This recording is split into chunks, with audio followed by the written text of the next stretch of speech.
Hello बच्चों, let's read this question. This question says that select the correct statement. तो basically इस question में हमें चार स्टेटमेंट्स गिवन है और हमें बताना है कि इन चारों स्टेटमेंट में से ऐसी कौन सी स्टेटमेंट है जो कि करेक्ट है। अब अगर इस क्वेश्चन की मैं की कॉन्सेप्ट की बात करूं तो इस क्वेश्चन का जो की कॉन्सेप्ट है वो है बच्चों gymnosperm. Let me right it over here, it is gymnosperm.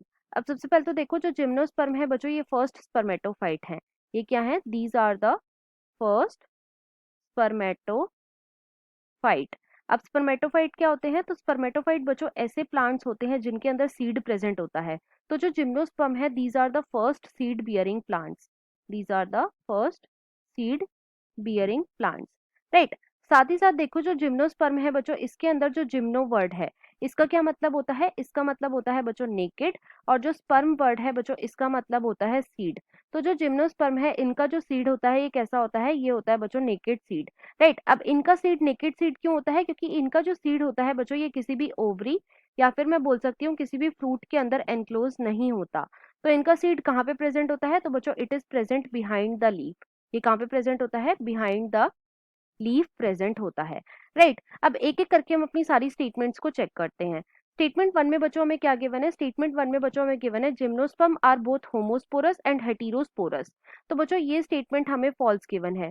देखो, जितने भी एंजियोस्पर्म होते हैं ये सारे के सारे कैसे होते हैं? These are all heterosporous. ये कैसे होते हैं? हेटेरोस्पोरस। अब हेटेरोस्पोरस का क्या मतलब है? तो बच्चों इसका मतलब होता है कि इनके अंदर दो टाइप के स्पोर्स हमें देखने को मिलते हैं। एक होते हैं माइक्रोस्पोर, और ये जो माइक्रोस्पोर होते हैं बच्चों, ये जर्मिनेट करने के बाद बनाते हैं मेल गेमेटोफाइट। और दूसरे होते हैं बच्चों मेगास्पोर, और ये जो मेगास्पोर होते हैं बच्चों, ये जर्मिनेट करने के बाद बनाते हैं फीमेल गेमेटोफाइट। तो जो जिम्नोस्पर्म है ये कैसे होते हैं? ये होते हैं बच्चों हेटेरोस्पोरस, राइट। इसीलिए जो स्टेटमेंट वन है ये हमारी फॉल्स हो जाएगी। स्टेटमेंट टू में बच्चों में क्या गिवन है? स्टेटमेंट टू में बच्चों में गिवन है salvinia, ginkgo and pinus all are gymnosperm. तो बच्चों ये स्टेटमेंट भी हमारी फॉल्स है।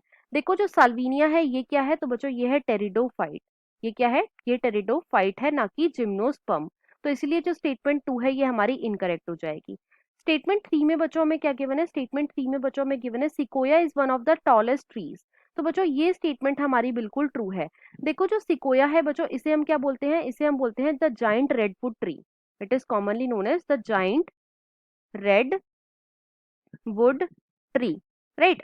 और जो सिकोया है ये बच्चों टॉलेस्ट ट्री है। तो इसीलिए जो स्टेटमेंट थ्री है ये बच्चों बिल्कुल ट्रू गिवन है। अब क्वेश्चन में हमसे करेक्ट स्टेटमेंट ही पूछी गई थी, तो वो गिवन है बच्चों हमें ऑप्शन नंबर थ्री में। तो इस क्वेश्चन का जो आंसर हो जाएगा वो है बच्चों option number three. Option four में बच्चों में क्या गिवन है? ऑप्शन फोर में बच्चों में गिवन है the leaves of gymnosperm are not well adapted to extreme of climate. तो बच्चों ये स्टेटमेंट हमारी फॉल्स गिवन है। देखो, जो जिम्नोस्पर्म होते हैं बच्चों, इनकी जो लीव्स होती हैं ये काफी ज्यादा हाईली अडेप्टेड होती हैं।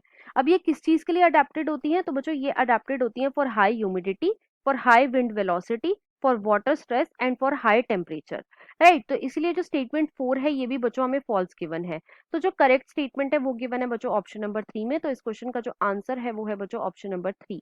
So this was all about this question. I hope you understood it well. Best of luck.